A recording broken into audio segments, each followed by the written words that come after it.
fancy meeting you here. I know, right? Y'all come around here much? Y'all want some pine milk? Some pine milk? Yeah. What else do you eat? What else do you drink with pie?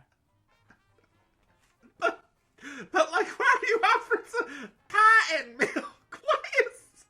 What am I supposed to offer? You come in my house. I made 4 pies. But all of them are cherry. They're all cherry, girl. You know, Mama loves her cherry pie. Dear listeners, if you can't tell, we've already been talking for an hour and 15 minutes now. Yeah. 2 hours? 7 hours? I just rehydrated myself. I should have done that. Took my little green tea pills. I'm good. Ooh. So I've been trying the not Metamucil challenge. Because that's probably trademarked. Can we stop for a second? Could you imagine if there was a not Metamucil challenge where it was like you had to consume other things that could help you like be regular besides Metamucil? You're allowed you take a person who's constipated and you're like, you can do anything else except not Metamucil. If you get the result you want without using Metamucil, you succeed. I'd probably get prune juice. Yeah. I actually love prune juice. I actually don't dislike it either. I remember I used to have to drink it when I was a kid when I was stopped up. I love prunes. So I'm actually trying this because it's good for your cholesterol. It's good for your blood sugar. It actually there's some mild studies out there that's anti-inflammatory. So I'm like, You know what? A teaspoon a week or a teaspoon a day in a large glass of water with a squeeze of lemon. It keeps you regular like Sanka. Hey, the not Sanka challenge either.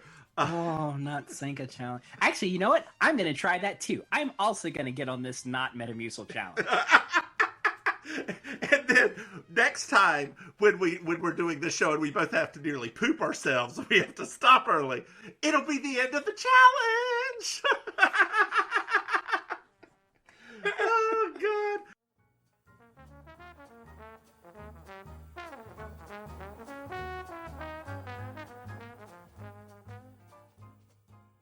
I'm Julia Sugarbakers. I'm Julia Sugarbakers. I'm Julia Sugarbakers. I'm Julia Sugarbakers. And that's Marjorie. Just so you will know, and your children will someday know, is the night the lights went out in Georgia. The lights went out, the lights went out, the lights went out, the lights went out. And that is the night the lights went out in Georgia. I'm sorry, I didn't know. Well, now you do.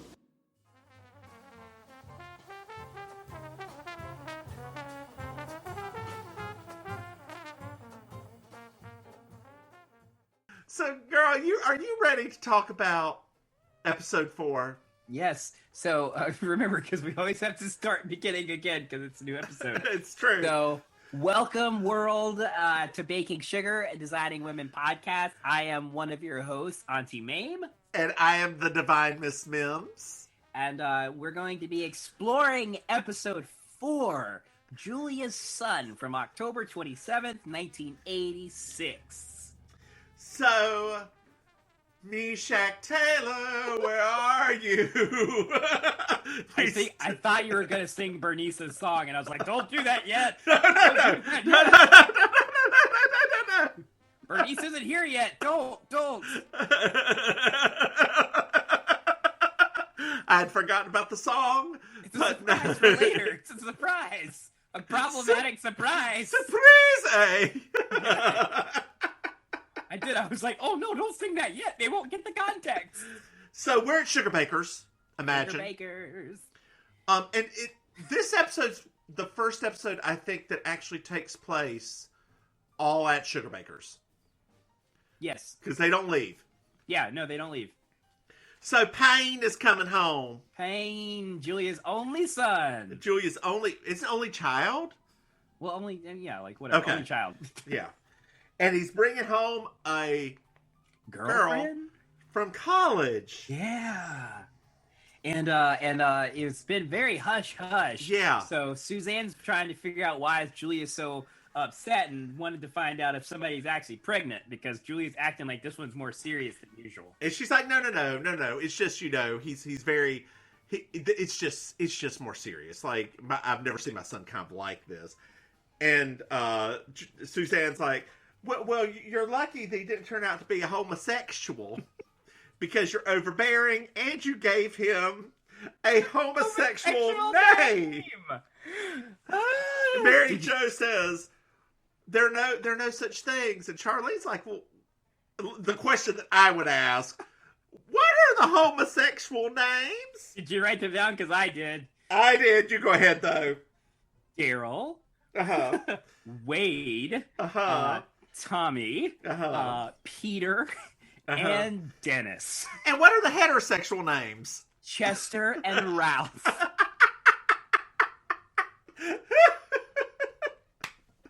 Oh, God. And it's really funny. So I was like, I did the whole like going through my data bank of these names, and if I know anybody.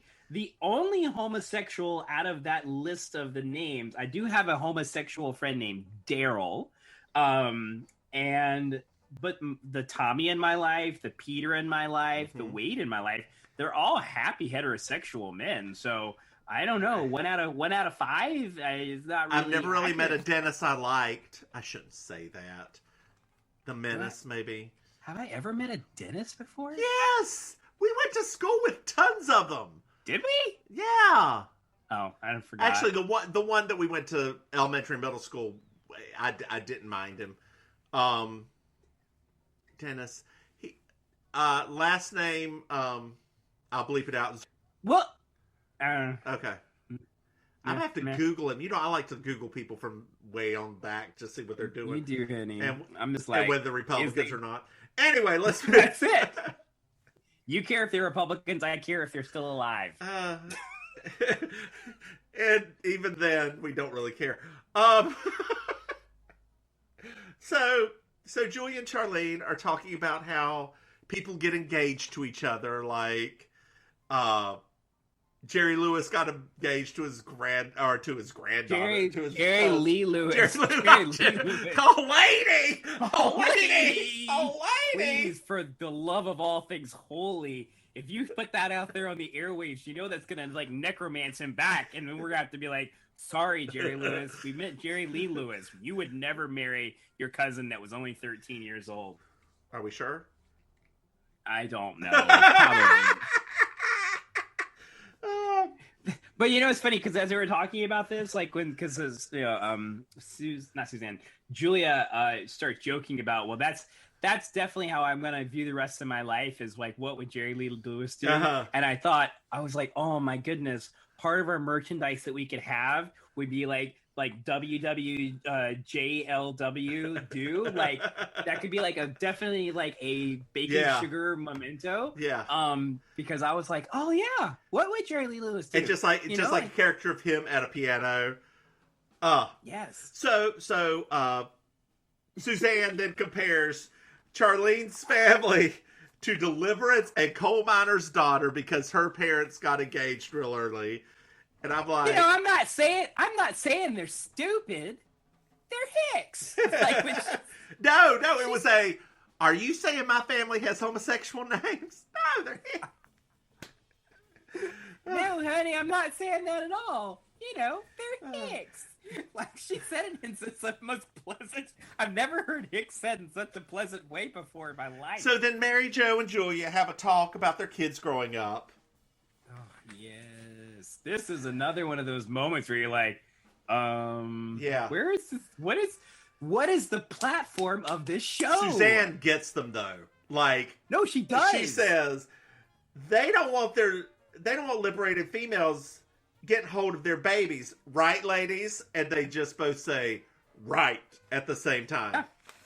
Yeah.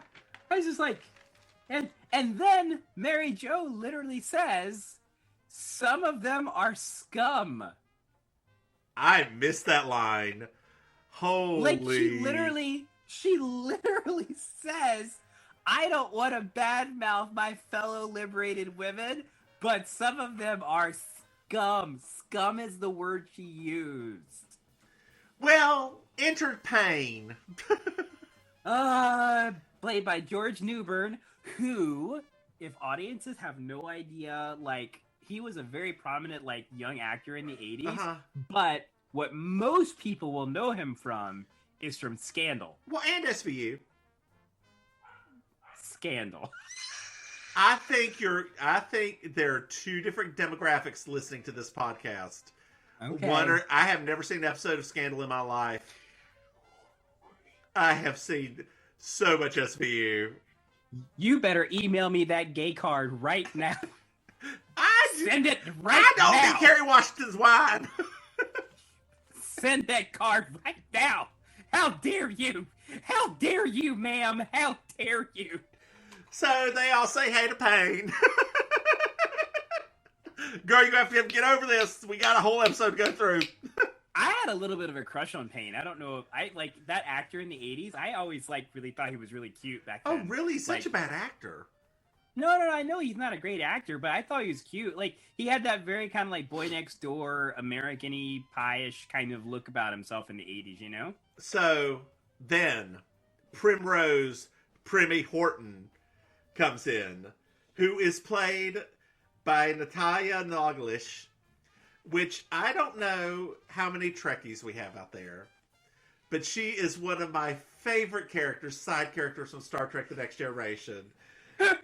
Admiral Nechayev, who it usually has blonde hair and like it's up and curls, and she comes in with this straight black-brown hair. So it took me a minute. I was like, I know that voice. Is that Admiral Nechayev? And I was like, yes, it is. I love you. She was also on Days of Our Lives forever, but I know her, and I'm sure our studio audience, who are just full of Trekkies. No, they would have been more of the soap opera reaction. Probably. But it was also, once again, where the show is. It's like, wow, we're gonna make her as unlikable as possible. Well, that's because it's his girlfriend, and unlike the last episode where the dude was fat, in this one, she's old. She's so old. Julia is not okay. Oh my gosh. Yeah, I hope you wrote some of these down because there were so many. It was going so fast. I just could not. What did she say? Yeah, I have no children of my own. And Julia says, oh, so he's trying to steal mine.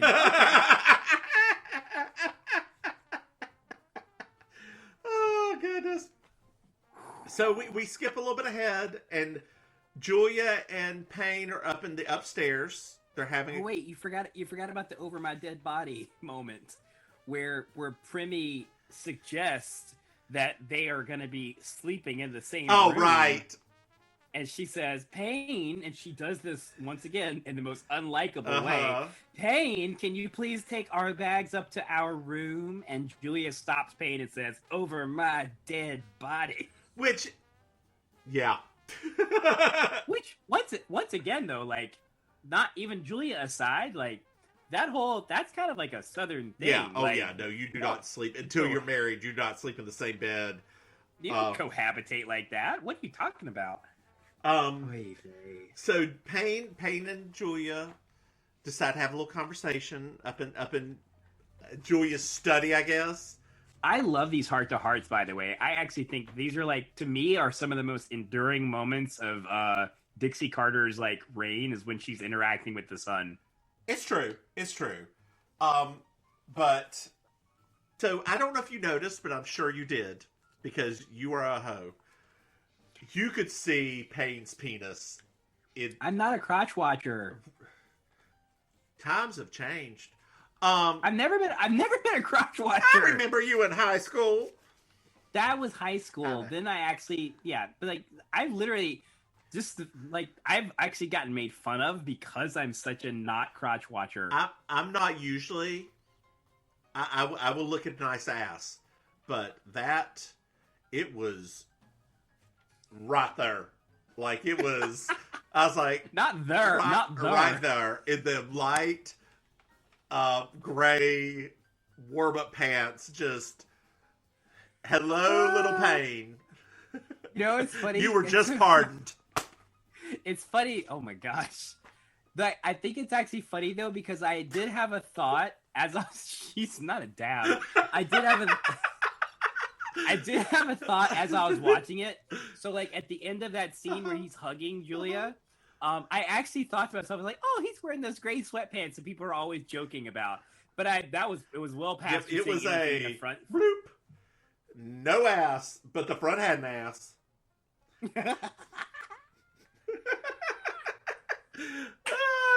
Yeah. You know what? The Lord always gives you one or the other. It's always one or the other. What happened? Come, I didn't get either. So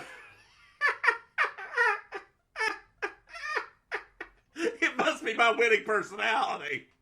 So, and that, folks, is how you do a self-humiliating joke. I guess the good Lord does prescribe the third option thinking.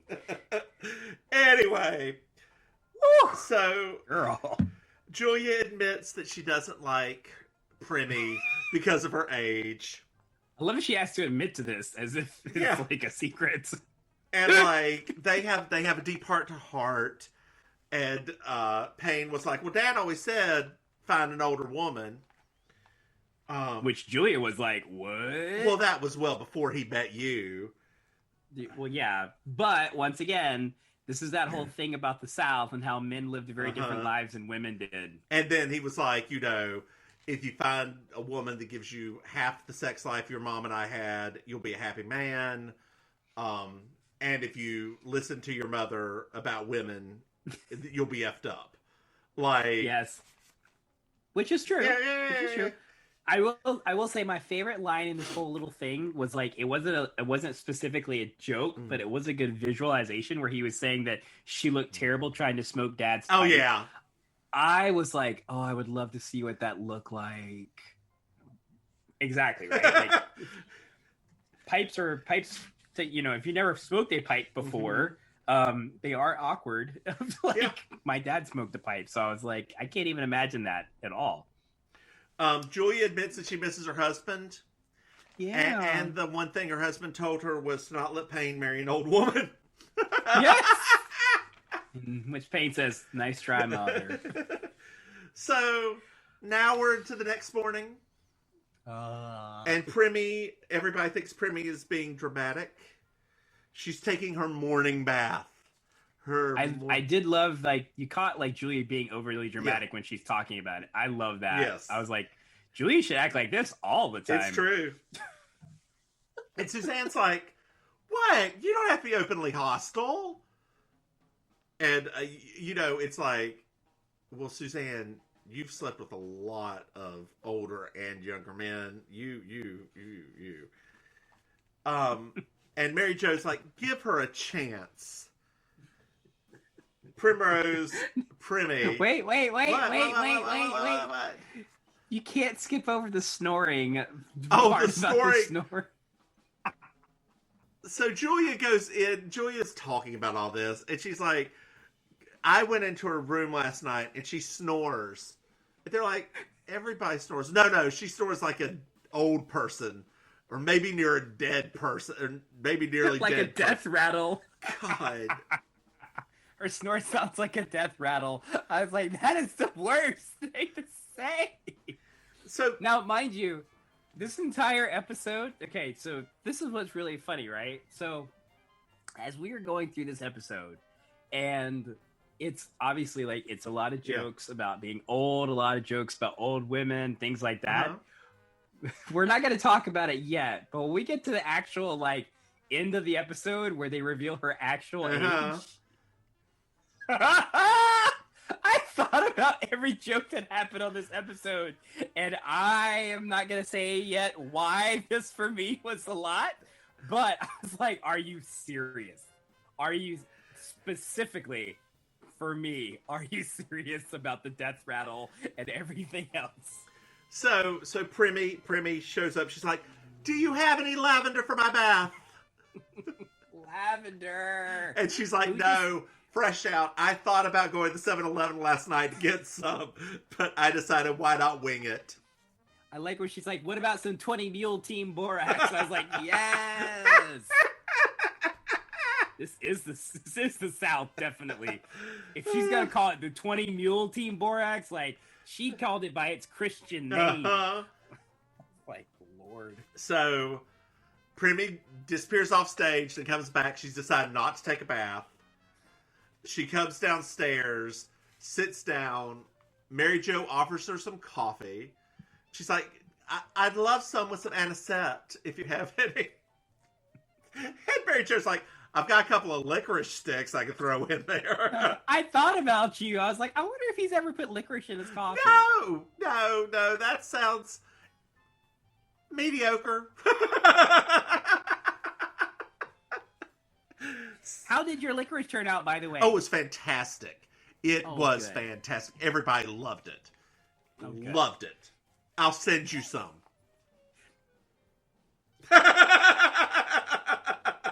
So, Suzanne asks how they met Primmie and Payne. Oh man, this part was too much. And for then me. she like, it's like, have you ever?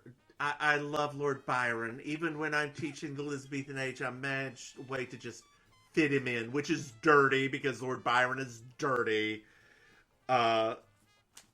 Julia says something like, "That's great," you know, and then she's like, "Well, then I saw the reincarnation of Lord Byron coming near me," and she starts quoting him and like heaving bosom. Oh. And then Primmie asks, "Well, Julia, what do you think about that?" And Julia's just like, "I think you're full of crap." Yes. And Charlene was just like, good on Jean Smart. I don't even know if that was written in there. She just looks at Edward and said, "Well, you lasted that long. I'm surprised you lasted that long." That was a great. I mean, God. like once again, they make this person so unlikable. Yes. Like I thought about, you know, I obviously I often will like run scenarios in my brain. And I was like, man, what would it have been like if she was an older woman and she was a likable character? Yeah. How different would have this episode be? Because obviously we know it's a sitcom, so they have to follow a certain formula. But in my head, I was like, that would be an interesting way to look at this. Is like, what if she came in and she was older, but she was also like really smart and intelligent and nice and considerate and kind and, you know, like, that would have been an interesting turn to see like how these women would have reacted to that. Because if she had been older and been all the things that this lady wasn't, would Julia have still had a problem with her? So like if it was Mary Tyler Moore. Right. Oh my gosh. Could you have imagined if Mary Tyler Moore had guest starred in that role as the girlfriend? Mm-hmm. Oh, she could have cried like she did for Mr. Grant. Oh, it would have been amazing. Or the other way, if instead of her, you put a Cloris Leachman. We're taking a turn. This is my girlfriend, Phyllis. Hi, everybody.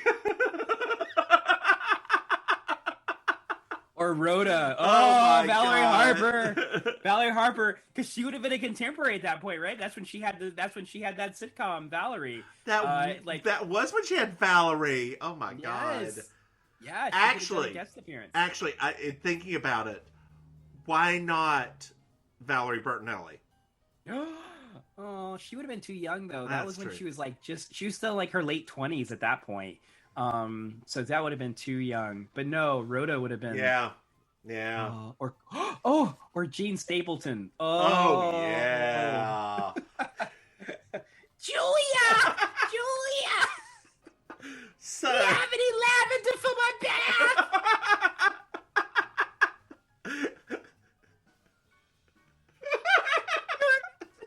Could you imagine Stapleton quoting Lord Byron? Oh. Could you imagine Cloris Leachman quoting Lord Byron and heaving her bosoms? It'd be like this, just up and down and up and down and up and down.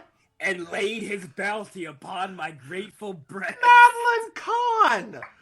Oh. Payne, honey. Okay.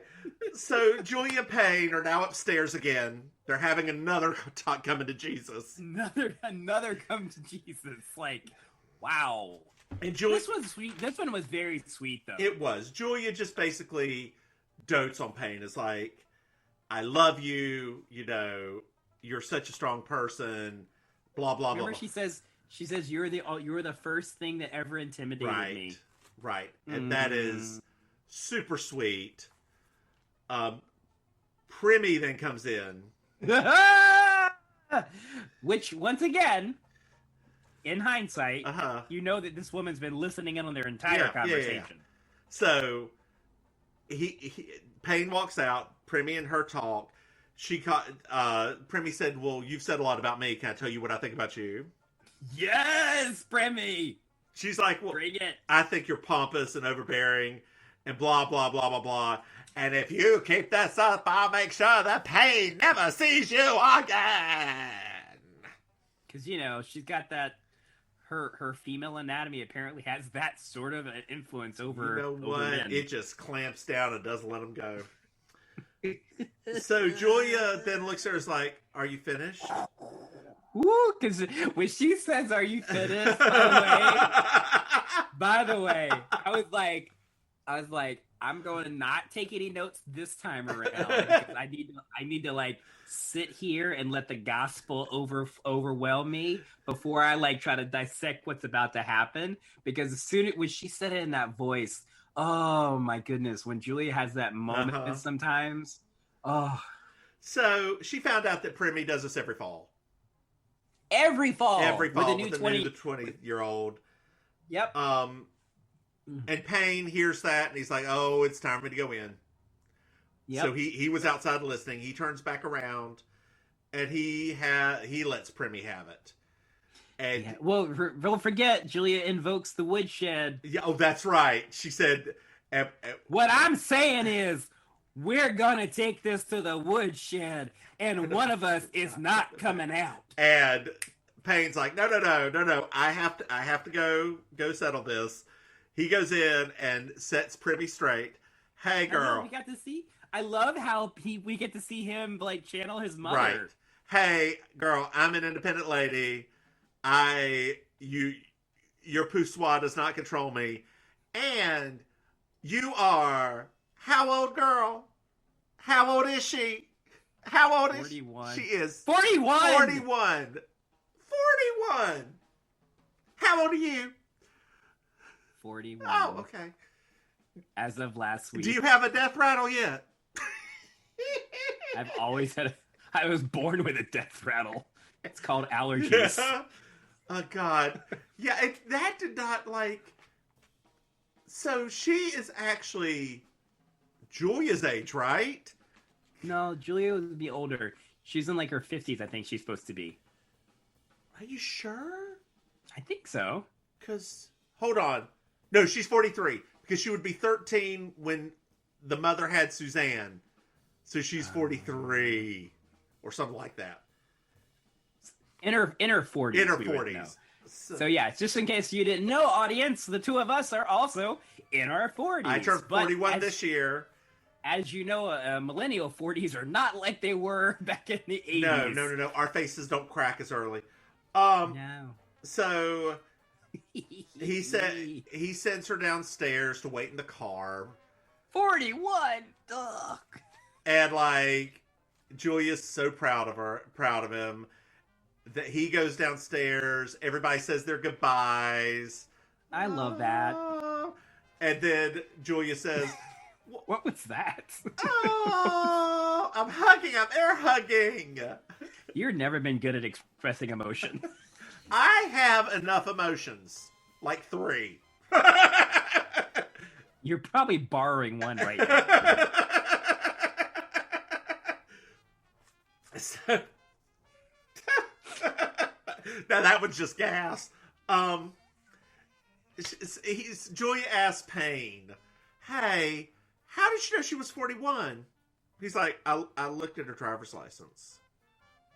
She's like, "That's my boy. That's my boy." I love it.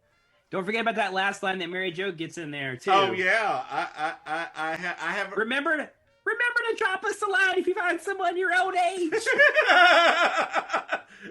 And then she's like, "Oh, go! I can't believe I said that." Ah! It's like, wow. Oh God. She wasn't that far away, so definitely she. Oh yeah, absolutely, absolutely. And so then they all waved them off. Wow. Yeah. So I would like to talk now, before we get into Did You Like This Episode, about my favorite look in the episode. Okay. Every episode I'm finding a Miss Georgia World. And this episode, my Miss Georgia World goes to Mary Jo. She is wearing the worst sweater I've ever seen before in my life. That's got that weird macrame looking thing? Yes, on one side it's got a cat, on another side it's got a mouse. And over the cat, it says cat, cat, cat. And over the mouse, it says eek, eek, eek. Yeah. Mary Jo Shively, congratulations. You are the winner of this week's Miss Georgia World. I was gonna nominate Primrose because I just love some flowing garments. Oh, they were. That shit I would wear. Like, I know. I was like, oh my God, are you Diane Lane or Diane Ladd or every other Diane that's ever been in movies? Just as an aside, anytime you're feeling bad, watch Under the Tuscan Sun. It is one of the best movies for that shit. So, did you like the episode? No, I love this episode. I enjoy.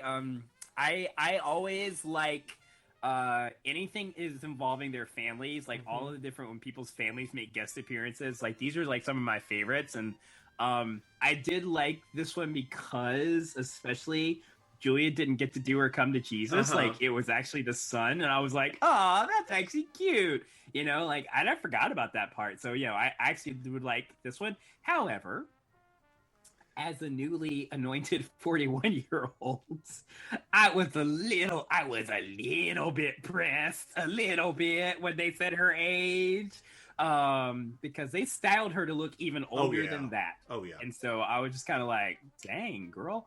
So, but no, I love this one because I like when any of their family makes appearances. This one is a like barely for me. It's okay. Like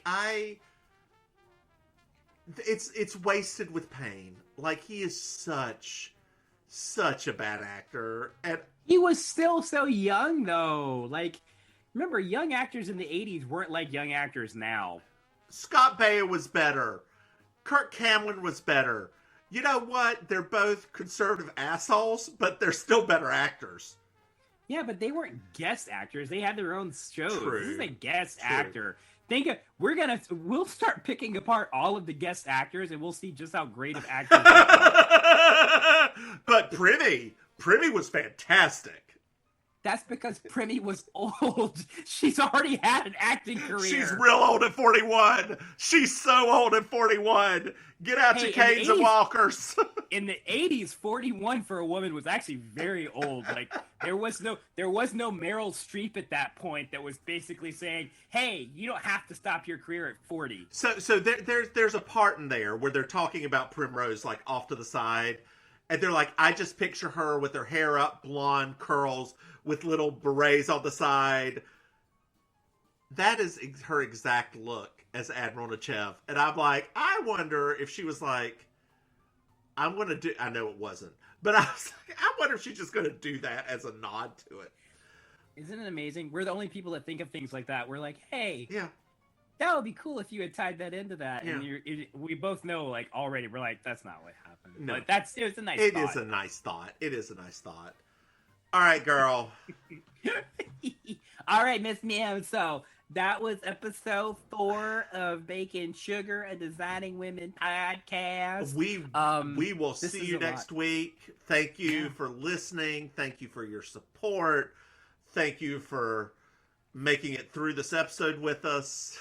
Make sure to share this with friends and family. If you have anybody that is in the South, make sure to send it to them because we love a good Southern word of mouth. And just as an aside, we always like to plug people that would like to be our sponsor. I'm thinking Piggly Wiggly. The Piggly Wiggly. If you are looking to sponsor something, we'd love to have you. Also, out of Julia's own mouth, 20 Mule Team Borax. Y'all do a good job of cleaning the most stubborn surfaces. If you would also like to sponsor our podcast, we would more than happy like to call this the 20 Mule Team Borax Designing Women podcast show. So just give us a call or we'll go meet your representatives in the parking lot of the Walmart. No, we won't. All right, bye, girl. Bye, Andy.